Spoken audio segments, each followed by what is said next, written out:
What? Holy cow, I gotta adjust my volume, I think. Got a little bit of the chicken dance going on there, buddy. What was that? That's right, buddy. Buddy. Hey guys, welcome to another episode of Indie Invasion Shorts. We already got two people watching. Jump in the comments. Say hello. Say hello, Eric. Hello, guys. Welcome to the live show. And boy, we got a good one tonight. When I started making some of our show notes for talking points, it was like, oh, there won't be that many. Next thing I knew, we had a whole page of just things that we could bring up. My fear is that today this show is going to result in me spending money. That's what my fear is. Well, it just might.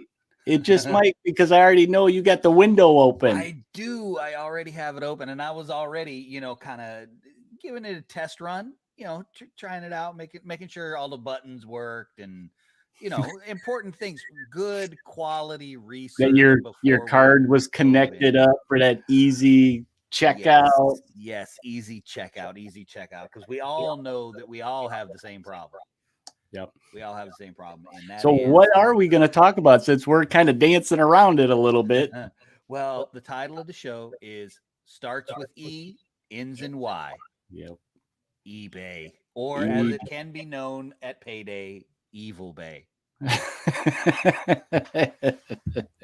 So we are asking for you guys watching in the comment section if you have any experiences, good, bad, or indifferent, with the mighty Evil Bay. Please let us know, because sometimes, like for me, for starters, I'll always go to the game store first. Like if it's new stuff, I don't want to go to eBay. But a lot of the stuff that I'm searching for, particularly in my RPG stuff, is old, like second edition Dungeons and Dragons stuff. I'm super quiet. All right, here, let me see if I can fix that. Oh, that's Eric's fault. He turned me down. Did you fix that? Okay, check. 1, 2. How's that, Todd? Is that any better? I'm quiet. I don't think I've ever heard that in my entire life about myself. Wow. Yeah, we had a little bit of a sound issue earlier, but like I was saying, I don't usually go for new stuff off of eBay. More better. Excellent. Thank you, Todd. Yeah, appreciate that, man. But like I said, particularly with my RPG that I'm getting ready to start up, our campaign is I'm looking for second edition AD&D stuff. I'm looking for first edition Palladium stuff. So it's all this stuff that you can't buy anywhere anymore, because my whole world is just one giant amalgam of different things that I like from different systems. So it is my friend, my enemy, my boon companion. Yeah. So what do you got? What do you got on that list there, Eric, for us to talk about? Or what wonderful or hateful experiences do you have? Okay. Well, eBay is a weird thing. Like we kind of sound like we're coming off negative, but we're not. It is good for, like you mentioned, finding those old treasures from way back when. Absolutely. And kind of like, I want to ask you the question. If you can remember, when's the first time you used eBay? The first time I used eBay? Can you remember? I mean, I don't even remember how long eBay's been around. It seems like, I don't know. It's been a while. I don't know. I bet you I could probably Google my first purchase, though, or I could just scroll. I would be terrified to scroll back through everything to go back to see what that first purchase was. I have no idea. Not a clue. 'Cause I mean, I can remember, it had to have been late 90s. I think it was fairly new still then, in buying like trading card game singles from it, trying to complete the collection, because everything was the blind buy. Right. I had about 20 of one card, but I was missing one. So, gotcha. I mean, so that's kind of what I remember getting, is those old card games. Gotcha. Well, I will say this is that I'm looking right now, and it'll only let me go back to 2019. So Fortunately, I'm reasonably safe because I can't actually go back and look. So 99. Yeah, see, Todd said 99 for him. I wasn't on it that early by any stretch of the imagination. I don't think that I probably got on it until probably 2010, somewhere around there. So I'm not a super old school eBayer, but once I started, after I moved back to South Carolina from being stationed in California, I didn't play for a while. I had left all my gaming buddies out in California, so I wasn't playing much. So I wasn't looking for any of that rare stuff. And like I've said many times on the show, we don't have a local game store. Closest one I have is an hour away, and it's a good game store, and I like it, but it's just inconvenient to go that far. So, yeah. So it was hard. It was hard to connect with other folks quickly. It took a little bit of time. So that was my whole thing with it. So what else you got? What about you? Do you remember your first purchase? I don't remember exactly the first purchase, but I'm pretty sure I was buying the trading card. The trading cards. Okay. Yeah, probably what it was the Vampire Eternal Struggle game, because that was about that time period. And that was one of those games that even going to the game stores that I had in that area, I wasn't finding the game. Right. Right. This statement right here from Facebook user is classic video games for classic systems. That's true. That's the cool thing about it is you can find that kind of stuff. Like I said, I'm digging up the second edition Dungeons and Dragons, mostly Forgotten Realms stuff that I used to have 25 years ago that just over the years has kind of disappeared. And it's hard to find. Yeah. And for me to be able to get that stuff, and sometimes you got to sacrifice some dinged corners for a price I'm willing to pay. You know what I mean? But it's like a big giant. It's like a flea market. Yeah. And you know what? And that's one of the things I thought is a good thing about eBay is that you can find those hard to find. Maybe it was in somebody else's collection and they were moving, couldn't take it with, or for some reason or another, they were, kind of urgent a little bit. Yeah. So, that's one of the good things about eBay. Now, bad thing about eBay. Let's go to the other side. Ooh. Right off the top of my head, you could go down a rabbit hole. Oh, eBay. Man. Are you kidding me? Okay. So what was it? Maybe 2 months ago before Christmas, we were talking in the the flashback section. We were talking about Man of War from Games Workshop, their original naval battle game. And all we did was talk about it. And I'm like, I should go on eBay and see if I can find it. Why? Yep. Because someone has it and someone does, and someone thinks it's worth. And we found some. We found some. Someone thinks it's worth a lot more than I think it's worth. But that's see, you keep bad, man, except for it being a rabbit hole. Like there's some people out there, I think, that are trying to. I got an example for you. Okay. Yes, Todd, that's what I was talking about, was the old Vampire trading card game. Example for you. Was it last spring? Me and you got on that kick of World of Darkness. Oh. Okay. And I find one book and then it says below, you may be interested in this. And I had that one. I need that one. It was like, I need that one too. So before you know it, you're in on a couple different auctions. And you go, eBay, how did you know? How did you know? Right? Okay, old squats so many times. Yeah, I think that's one of the positives about it too, though, especially for 40K players. Especially for 40K players. Hard to find things. Not only that, but sometimes, especially in 40K, you get the bug where you just start buying and buying and buying, and then you realize, well, that's not really my favorite army. I don't really like them. I'd rather play this army. And eBay does give you a nice place to be able to sell if you don't have somewhere locally that you can, dispose of it. But it does do that. It gives you a nice place where you can sell a whole army. And the plus side of that is some other dude's going to get a pretty decent price. Yeah, maybe they want an army for their collection. Right. Absolutely. So that's I can't find bad things, man. I mean, look, eBay looks at what I buy and says, hey, you should buy this. And I go, you're right. I should. I have one that may kind of go back to your Man of War when we're talking about price. Okay. So sometimes, and we talked about this a little bit before we jumped on. Yeah. Things can be overpriced. Oh, sometimes. The other thing is it kind of irks me a little bit when you see a great deal. Oh, this is a great deal. And then they jack up the shipping on you. Right. You know, so it offsets it.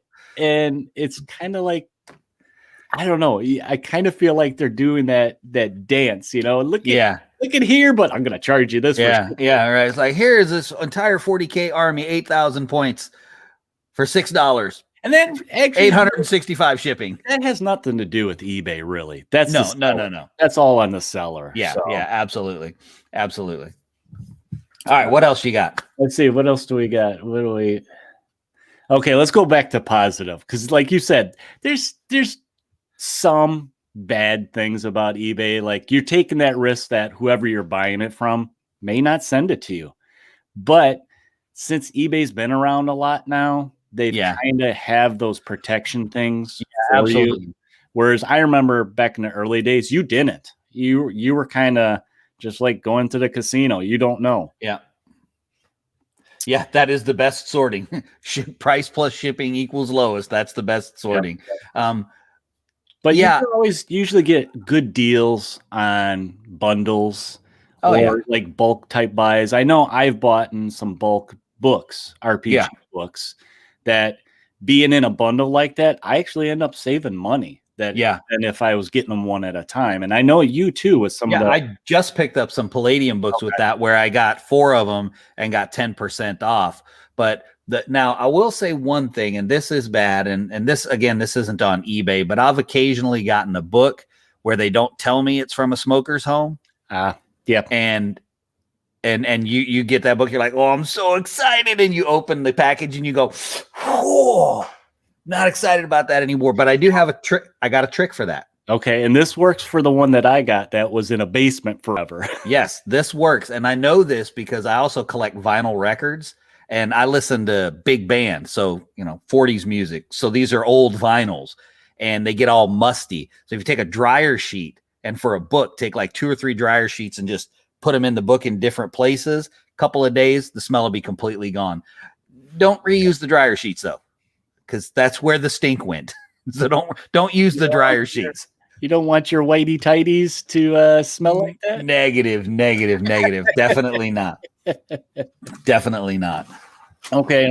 Another point to bring up about eBay is in the past, I mean, it's generally always been easy to, complete your auction through whatever payment system you want to set up. I think it's very easy to buy and sell on eBay now. Yeah. I think I have it linked up with PayPal. Yeah. So do I. So, a lot of the auctions I like to go as not so much the bid ones, because it drives me nuts whole watching it, waiting. And I know some people love that whole auction. Live on it. Yeah. No, but you're on a computer. You can't see the dude that you're getting into a bidding war 25 cents at a time. Right. So it's like I kind of look for the buy it now ones just so I could be me too. Done. I may not get a deal. And I don't want to wait 6 days. I want them to put it in the mail today. I want it now. Yeah. That's our Pop-Tart society that we live in, is we want it now. It's the Burger King. I want it my way, right away, right now. But that's okay. Because, the thing is our hobby is so cool because obviously everything about it's luxury. So I got maps falling down on me. You should send me that map. I like that map. That's a good looking map. It's such a luxury. Listen, if you're sitting somewhere watching this or you watch this later, we are spoiled rotten. I mean, for real, when it comes to gaming, we are super spoiled and it's great. It's great. This is like the golden age of gaming right now, to be able to go back and get a book from 25, 30 years ago and get a good deal on it just because somebody wants to get it out of their house. That's pretty good stuff, because for me, I try to only get, and if anyone watching will understand this statement, I try to get stuff that I'm only going to use. That I'm not just going to put on a shelf and go, yep, I have that. Because nobody knows that, right? Nobody knows about that. That's just me. Okay, I'll take that. It's just me that does that kind of stuff. But I try to just buy stuff I'm going to use, like the stuff I've been picking up for our campaign. Trying to focus right now on the things that I'm going to be using in our campaign.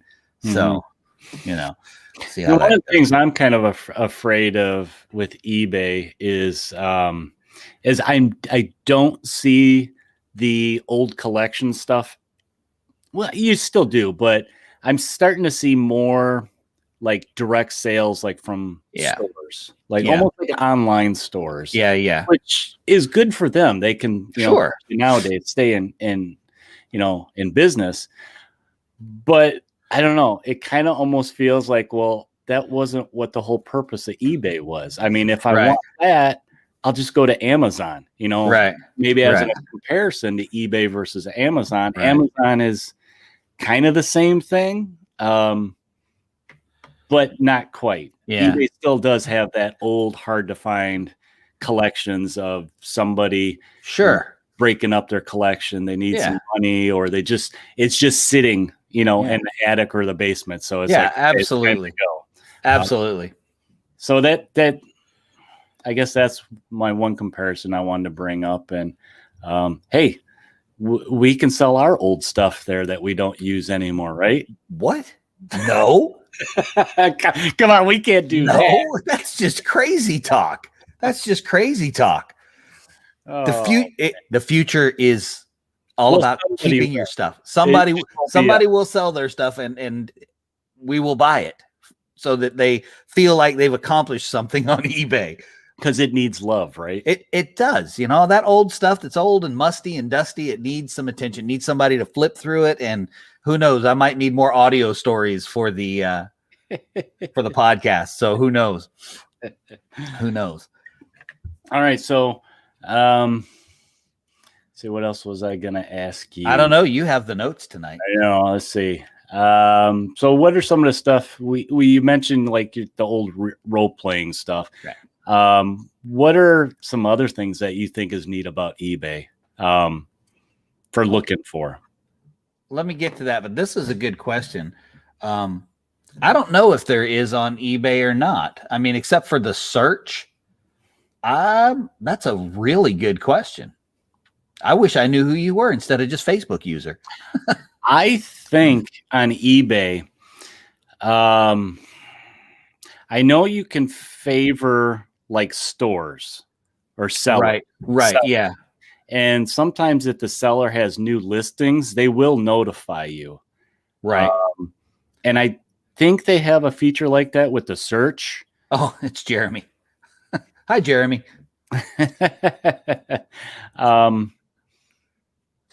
Because I think a lot of times when I get on eBay, it's usually on my phone and I'm using the app. Right. It's a little bit cleaner than if you get on the computer. They don't throw as much at you, so it's a little bit easier to navigate. And I think it saves my searches. Yeah. And every once in a while, when you go up to that main screen, it'll say, "Hey, you may be interested in this." Well, yeah, that's what I was going to say. Is there is one thing that I know that it does, and that is it is so kind. Is once you've built up enough junk that you've purchased from eBay, it's only too happy to continue to recommend things that are extremely similar to that thing that you previously purchased. So let's just say that in my suggested feed, it's almost always models and books. Occasional paints, because occasionally I'll have to pick up a paint of some kind that's I just need it, and I don't know why I get it on eBay. I don't think I've gotten a paint on eBay in a really long time, unless Alan can't get it for me for some reason. And then get, your bases on there though.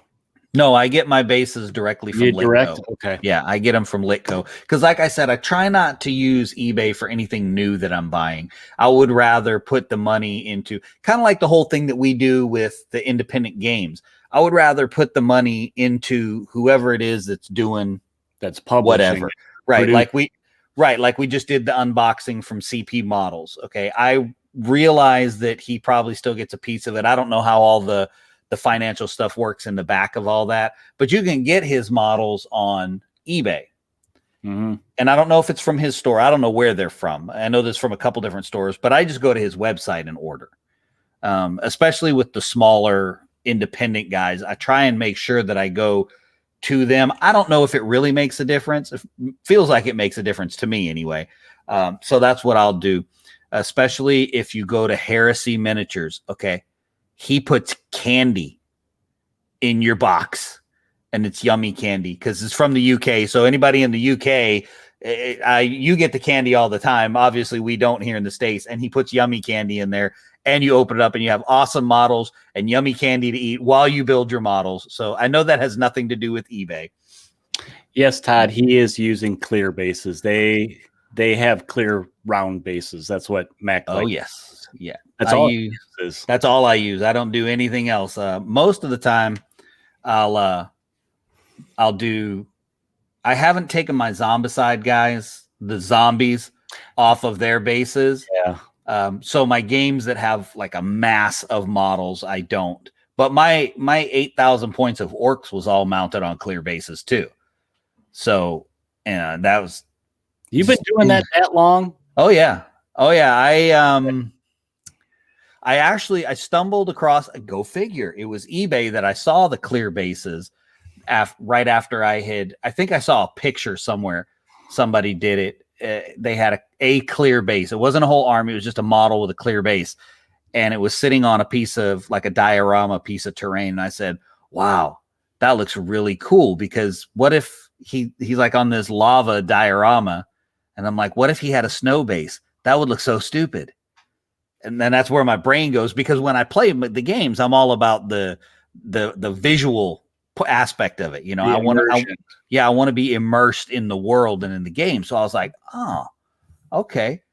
So I started looking around and I found my first clear bases on eBay. They weren't really bases. They were something else, but they were the right size. Probably storm window, right? Like some kind of little thing like that, but they were cheap and I got a bunch of them. And then after, I don't know, maybe a year or so of doing it, that was when I stumbled on Litco. And I'm pretty sure that if he has any children, I've put all of them through college. Because I come to think of it, I need to order some more of those. I bought a bunch for one line of models, ended up using them for another line, and it's like, oh, shoot, that's what happens. I don't have those. Addicting. Now, okay, so 3D printing scenic bases. I love scenic bases. That was huge for me. All of my models before I started going to the acrylic bases, they were all scenic bases. Even if it was just one of my boys in the army, his base would be completely different.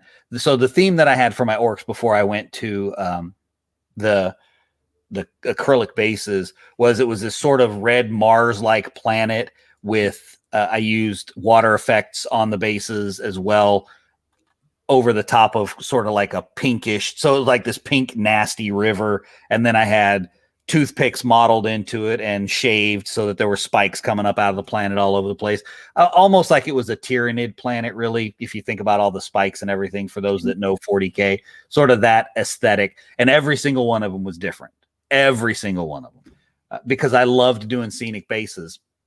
I like building terrain, so they were like little tiny pieces of terrain.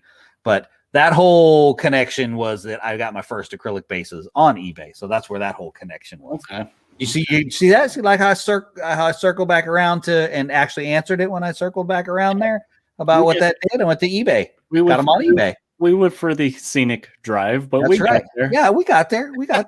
I think most of the stuff I've always looked for on there had to be gaming related too. Yeah. You know, for the collective side of things, whether it was the card games, miniature games.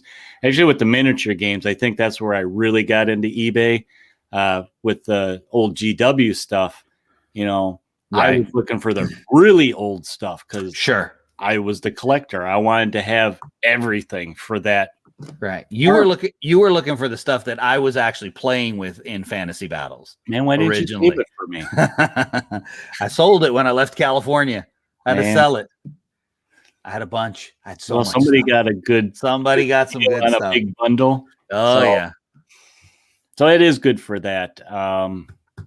Now, one thing that I remember, and I think this happened to both of us at the same time, where we were watching some auctions, and I can't remember if they were, I think the one I was watching was a Buy It Now. And I don't know, do you remember if it was from the seller or was it actually eBay gave us some kind of credit that we could use for like our next purchase on eBay? Mm-mm. I remember getting like $5 off on something. No, I don't remember that. And it's something that basically pushed me over. So that you had to buy something. You're talking about, okay, so I know exactly what you're talking about. Okay. This is how eBay gets you. You see something cool, you're like, you know what? I might be willing to spend $50 on that. I might be willing to I'm gonna just go ahead and I'm gonna add that to my cart, and I'm gonna think about it. Then I'm gonna come back to it tomorrow, and I'm gonna decide, because $50 is, it might be a little bit too much for it, but it's close. And then you get an email the next day from eBay, and it says, "We noticed you had something in your cart. The seller has offered you 20% off. Would you like to respond to their offer?" And you're like, oh, yes, I would. How did you know, eBay?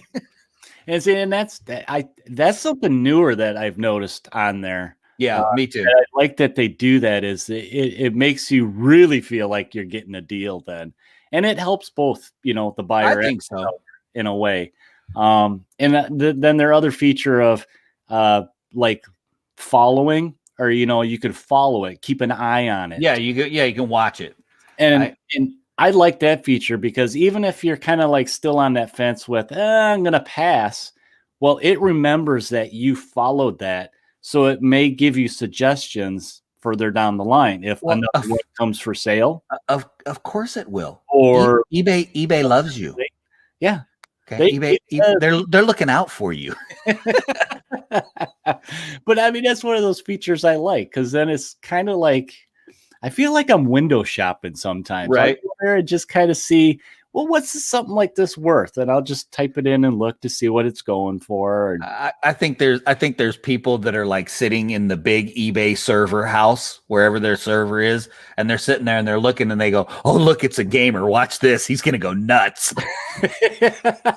What's he looking at? Let's see. Oh yeah, it's a game. Oh, two gamers on at the same time. Watch, they're bidding against each other. This thing's worth $40. They're going to pay 180. Watch. I know that they're just sitting there. They're mocking us. And I hope you guys are watching this video too, because we know you're mocking us when we do that. Now, we did almost have an incident when we were looking at the World of Darkness stuff. You do, if you are in cahoots with a friend and looking for the same stuff, communicate. Make sure you're not bidding against each other, because we did not have that happen, but it came close, because it was like, yeah, I was looking at this one. Oh yeah, I got a bid on it. Oh, I'm glad I didn't bid on it. So I was dangerously close to happening. And that would have been similar to a story that I'm going to share. My wife and I took some stuff to the thrift store here in town, and we go over to see my dad, who lives up the road.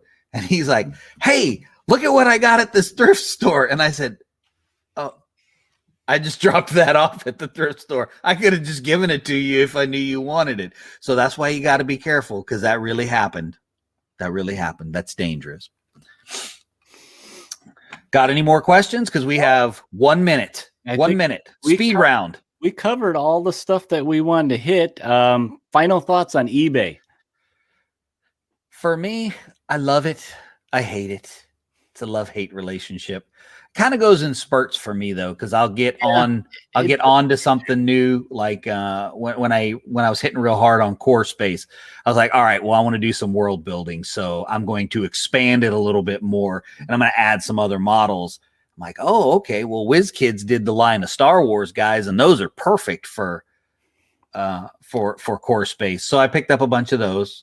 I think a lot of it depends on the age of stuff. Yeah. Sometimes things are hard to find, and eBay's great for that, right? It really is. It really is. Because it's not like you can go down and pick up some of those models. Have I ever watched Secrets of Blackmore? Can't see it. No, I can't see it. Secrets of Blackmore. I don't think so. I don't know why that sounds familiar. I feel like I recently have seen something that I don't know that.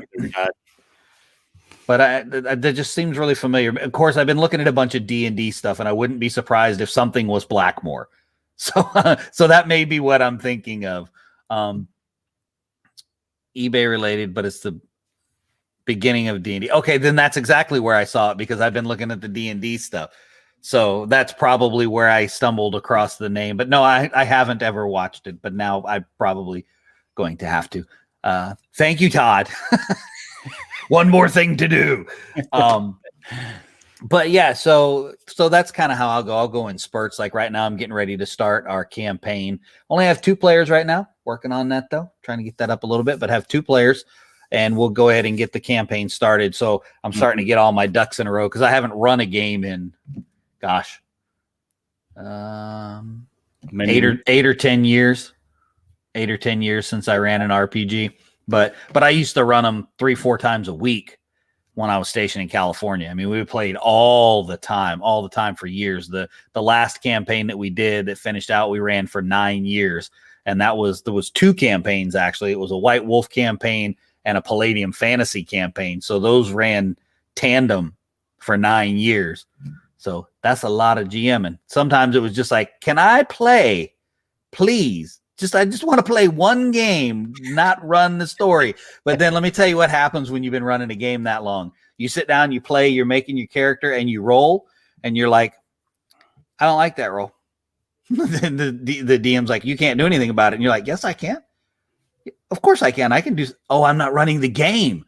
Oh no, I don't have all the power. This is not acceptable. So yeah, I don't like playing anymore because I've gotten too used to being in. You like the world building. Exactly. I'm too used to being in control of the path of the story and directing.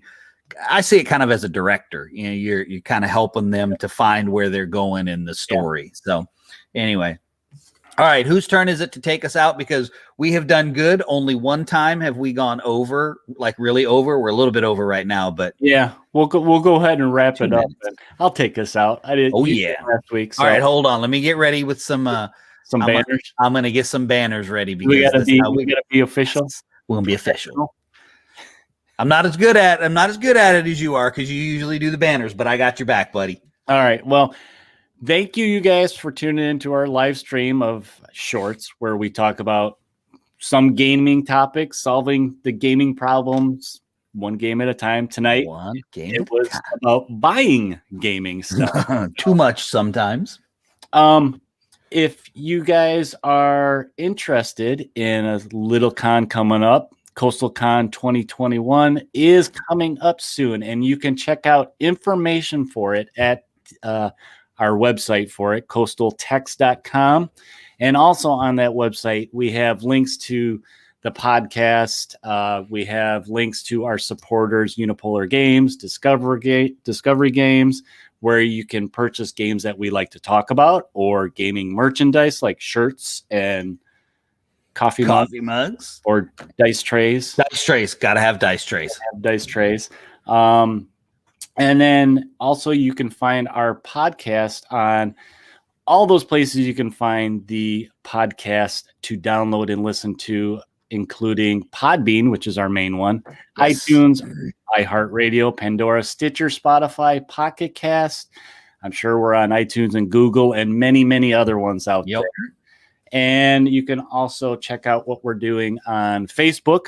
We post projects up on there, on Twitter, Instagram, and we recently are on Discord. So if you want to join in some chats and conversation on Discord, we actually have links on that coastaltex.com webpage. So you can just go in there, click, and join right in and start in the conversation with everybody.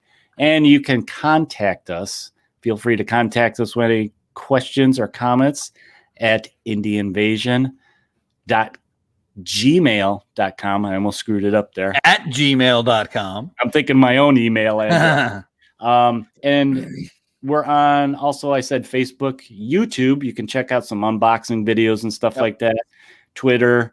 And if you guys want to support the show and all the stuff we're doing, you can visit us on Patreon /Indie Invasion. And we have a bunch of videos on there. No audio stuff yet, but I think we do have some of the audio mix video on there that it's all free to view. You guys can just check out, some of the stuff we're creating.